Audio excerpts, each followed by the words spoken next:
Aunque todavía estamos dentro del tiempo de Navidad, que no termina hasta el domingo en que se celebra la solemnidad del bautismo del Señor, sin embargo ya las lecturas de cada día empiezan a mostrarnos algunos aspectos de la vida pública de Jesús.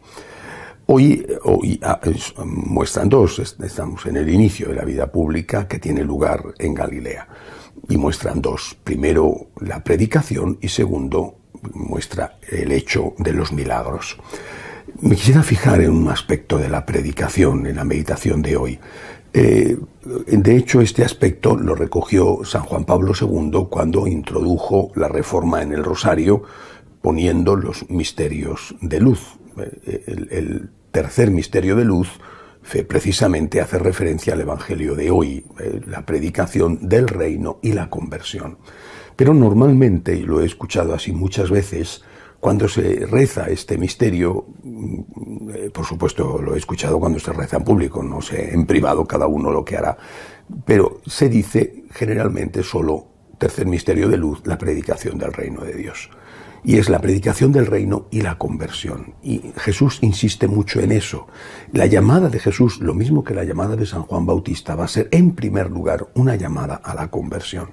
Pero esa conversión es la base para poder entrar en el reino de Dios. Es decir, no habrá reino de Dios ni en la tierra, ni habrá participación, presencia en el reino de Dios en el cielo, es decir, nuestra presencia en ese reino de Dios, nuestra vida en el cielo, si no ha habido previamente una conversión. Y es imposible, no se puede que haya conversión si no hay luz primero, es decir, si no hay una conciencia de saber a dónde me tengo que convertir.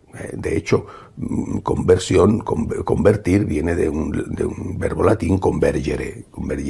Significa volver a algo, volver de alguna manera, converger, volver a un sitio, de alguna manera volver a un origen.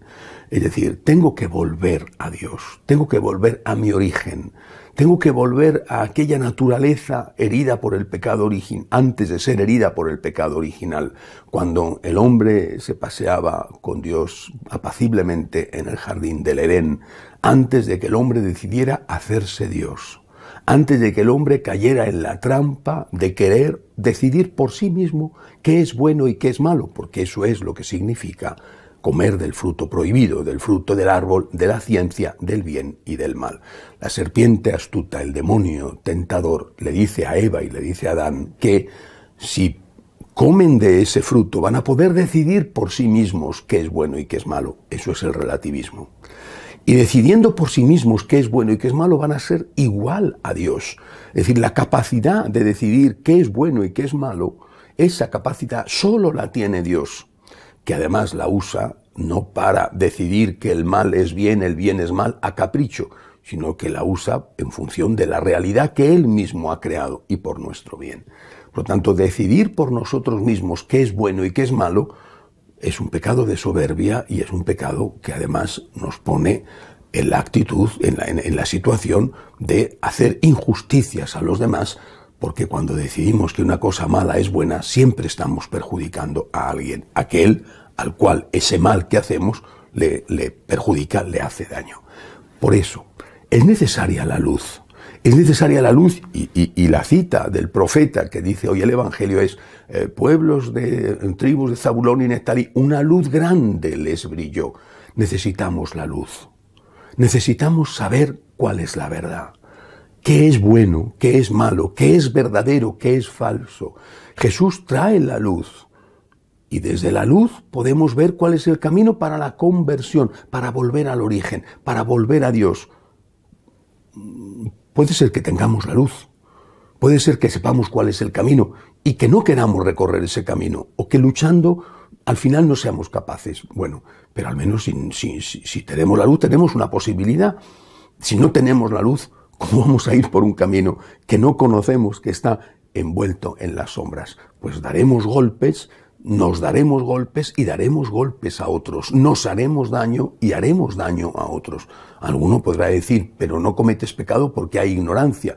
Hay que recordar que la ignorancia no es pecado cuando es invencible. Y en este caso por lo menos en la mayor parte de los casos, es una ignorancia vencible que con estudio o buscando formación se puede esa ignorancia vencer. Por eso, conversión. Y para conversión, luz. Y para luz necesitamos que nos expliquen el Evangelio tal y como Cristo lo presentó, tal y como la tradición lo ha transmitido, tal y como lo enseña el magisterio de la Iglesia. Desde la luz, agradecimiento, y por agradecimiento, conversión. Y entonces sí, estaremos preparados para trabajar por el reino de Dios, hacer lo posible para que el reino de Dios esté en la tierra, por ejemplo, ayudando a los pobres, y también estaremos preparando nuestra presencia en el reino de Dios en el cielo. Que así sea.